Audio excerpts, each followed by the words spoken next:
So update 2.2 is obviously live, and as always guys, I'm going to be jumping right into my thoughts on the update as a whole and essentially just giving you guys my opinion of all the changes we got in update 2.2. Now this update actually dropped a week earlier than I initially thought it was going to drop. I thought it was going to drop early next week, just judging by when pretty much every other update that they launch tends to launch. But once I saw that it was actually dropping this week, I realized that Modern Warfare 2 is launching next week, and it's probably fair enough that they release update 2.2 this week instead of next week, because I don't think that many people would be playing the update next week, considering Modern Warfare 2 is just around the corner. So it is a little bit earlier than expected, but with that being said, let's get stuck into my thoughts on the update. Now the biggest part of the update for me personally is the Orbital rework, and that's where we're going to start today. This is the one that I've pretty much been waiting for since they announced they were going to be doing the map reworks, because for me personally, Orbital was already the best map in the game, obviously not including Stranded and Exposure, but in terms of the base maps, Orbital for me is definitely the best, but it still wasn't perfect, and I don't think any of the maps in this game are perfect. This was just the one that I was keen for, because simply put, when you take a map that is already pretty decent and then you do the reworks that they're doing to all the other maps, I kind of knew this one was always going to turn out pretty well. Now, it wasn't that hard to guess, but I was pretty spot on with that actually, because this is a really solid rework. I think of the 3 reworks so far, this is by far the best, just in terms of how much it's changed the map, as well as really just where it's left the quality of the map, because it's probably not quite still on the level of Exposure and Stranded, but for me it is only just, you know,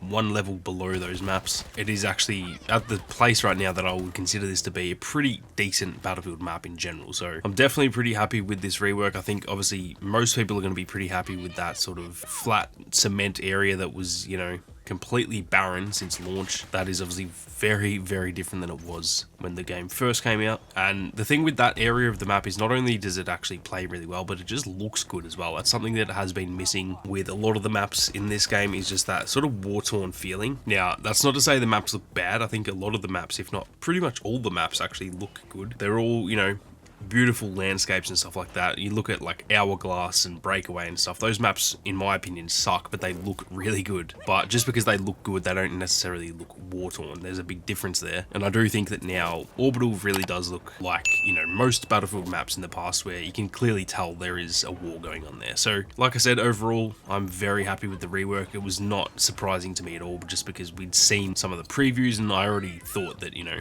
you take a good map that is pretty decent. It was probably, I'd probably give it like a 7.5 out of 10 before these reworks, and right now I'd probably give it like an 8 to maybe even an 8.5. I haven't played it just enough to fully confirm that for me personally, but it has the potential that it could end up being like rated an 8.5 for me. So definitely happy with that rework, but like I said, it's actually like not even a surprise. I was not expecting anything less, just because I did already enjoy the map before this. Now, we also got our hands on 3 new weapons, or, you know, they're Vault weapons. So I know some people don't consider them new. For me, they are new. They weren't in All Out Warfare, and now they are. So for me, that is new content. Now, we got the AKS-74U, the ACWR, as well as the Rex revolver. And weirdly enough, I actually have kind of very different opinions across all 3. Usually I'll just generally say like they're all pretty good or they're all pretty bad or whatever, but in this case it is a bit of a mixed opinion. For me personally, the AKS-74U feels really fun to use. It's probably not like the best SMG in the game or anything like that, but it feels good to use. It feels very different from the other SMGs in the game, and overall I really enjoy using it. Now with the ACWR, I'm not gonna lie, I'm not sure what it is, but it's, I don't know, it just doesn't feel like it hits the same as it did in Battlefield 3, and it just doesn't really feel up to scratch with the rest of the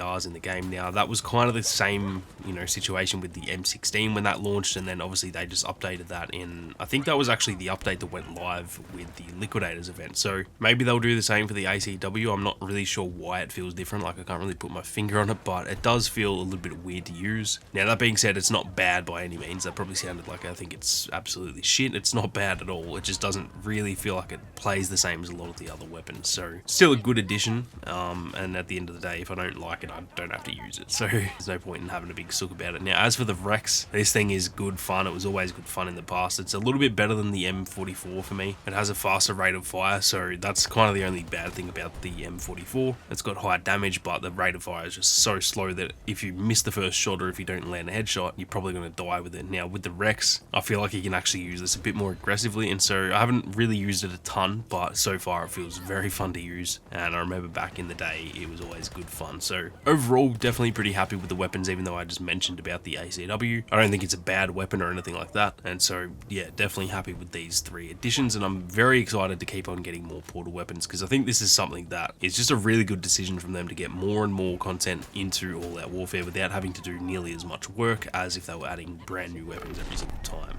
Now, moving on, another huge addition in this update, which weirdly enough was kind of like announced on its own, and it was just announced completely out of nowhere. I did not see this coming at all. This is the addition of persistent servers for Portal. Now, this is a huge W for this player base. I cannot stress enough how awesome this is. I'm yet to really try it out myself, so I can't really like speak on it, but it's not the type of thing you necessarily need to do to know that it's obviously a good addition. So I can, you know, praise it without even having really tried it. And like I said, this is a huge dub for the game. Now, before I go any further, what I do want to say is I'm actually tempted to set up essentially my own server that is hopefully just going to stay live permanently, because obviously you only need one person to be in the server every 7 days, and essentially the server will become permanent at that point. So I'm interested to hear if that is something you guys will be interested in, if I actually set up a server, maybe like a smaller, like a rush server or something like that. I'm keen to hear if that is something you guys would be interested in. Now, obviously most of you aren't from Australia, and if you're playing on an Aussie server, like, you're going to probably have a bit of lag, so that unfortunately sucks. It may only really be catered towards Aussie players, because otherwise you may have to play on like 200 ping. But if that is something you guys are interested in, then definitely let me know, and let me know if you have any, like, you know, recommendations for what mode I should set it to or whatever. I can obviously just change it on the fly, but I am definitely tempted, now that we can actually have like a persistent server, I want to set up like a Sammy Boy channel server that all of you guys can jump in and we can just sort of play, and obviously when I stream I can jump in there and stuff like that. I think that'd be a lot of fun, and it would be, you know, it's something that when they announced Portal, it was something I wanted to do. It was like a weekly stream in my own server, that kind of thing, and it just never really panned out because, simply put, they just didn't have the infrastructure in place to allow like constant community games and stuff like that. But with this being added, that is something I'm definitely going to be thinking about, and even if I don't get around to doing that anytime soon, I know once the game sort of ends, once the support ends for this game, I will definitely be setting up a persistent server, simply for the fact that, yeah, the game will eventually die off, and if I can have my own server that I know my own community can sort of hang out in, maybe that will bring in other players from the community who are looking for something to play if there's no other servers out there. So I just thought I would mention that randomly. Like I said, probably doesn't really interest a lot of you, because you'll have to probably play on like 200 ping if you're from America, for example, but I don't know, could be fun, so I'll definitely look into that in the future. Now, the reason this is such a big addition is, just like I said as an example, once this game, you know, once support ends for this game, obviously the game will start to die off. It happens with every single multiplayer game ever. Once they move on, stop releasing content and updates and stuff like that, the player base does just start to die off. And because we don't have any like rental server program or anything like that, I was a little bit worried that, yeah, this was gonna die pretty quickly after they cancelled support, because obviously in All Out Warfare we don't have a server browser, which is really frustrating, but this does at least alleviate that a little bit. Now with these changes, like I said, I can set up a server, or I know there'll be other people out there who set up their own servers, and in a small population like Australia, for example, this means that now communities will be able to sort of congregate in the same areas. And let's just say some random Aussie dude just sets up a 128 player conquest mode that's just the base rules. It's exactly the same as All Out Warfare, but it's just in Portal, and everyone over the course of like a month after the game has been cancelled sort of notices that, and everyone starts joining it regularly and stuff like that. That may just become like essentially the Aussie server where everyone goes to play if you're from Australia, because there may eventually only be a few hundred players left. And so rather than having those 100 players scattered throughout 20 different servers, and there's only just like 5 people in each server, it allows people to sort of congregate and, yeah, not only just keep the game alive a little bit, but also just build a community. You're playing with the same people all the time, you make friends. That's how Battlefield was in the past, and it's just such a huge addition to this game that I'm very pleased they've done. And I think the way they handled it is pretty solid as well, just the fact that you just have to own the battle pass to be able to do this. A lot of people have complained about that, but those people clearly don't know that back in, you know, Battlefield 4, those rental servers, they were not cheap. They were expensive. I never actually rented my own or anything, so I don't know the exact cost, but I'm pretty sure they cost like hundreds of dollars to just rent a server. And now it's as simple as, if you own the Battle Pass, which I'm going to assume most players do, it's like kind of dumb to not buy the Battle Passes, to be honest, then you also get a free rental server with that, essentially. So that as well is really good. Like, I would have personally been fine with a rental server if they did this and you had to pay $100 every, I don't know, 6 months. I would have been fine with that personally, but the fact that you don't even have to do that, that's obviously a big W as well. So this is a huge change, like I said, and it's something I did not see coming at all. And so yeah, pleasantly surprised by this change. And like I said, keep an eye. I might, you know, if I set up a server, I might make a video on that, and then you guys can, I think you can like follow servers in Portal, so you guys could actually even just stop by and join the server or just follow the server, and then you'll know where it is at all times. So keep your eyes peeled for that. I'll keep you guys updated if I do end up getting around to it. Lastly though, for my thoughts on the update, essentially there was obviously just a lot of like fixes and balancing and stuff like that. All of that felt really good. They've changed a lot of those like visual bugs with the laser sights and stuff, where I remember like running around with the P90, the laser sight was not even attached to where the laser was actually coming from. It was kind of weird. A lot of little small stuff like that has been fixed, and obviously some more like balancing changes and stuff like that. So overall, I'm very, very happy with this update. I honestly think this has been one of the best, if not maybe the single best update we've gotten. That is a big call. I know it's probably got a bit of recency bias, but the orbital rework is really good. The persistent servers itself is like, that alone is probably the biggest change this game has gotten. And yeah, I'm really, really happy with this update.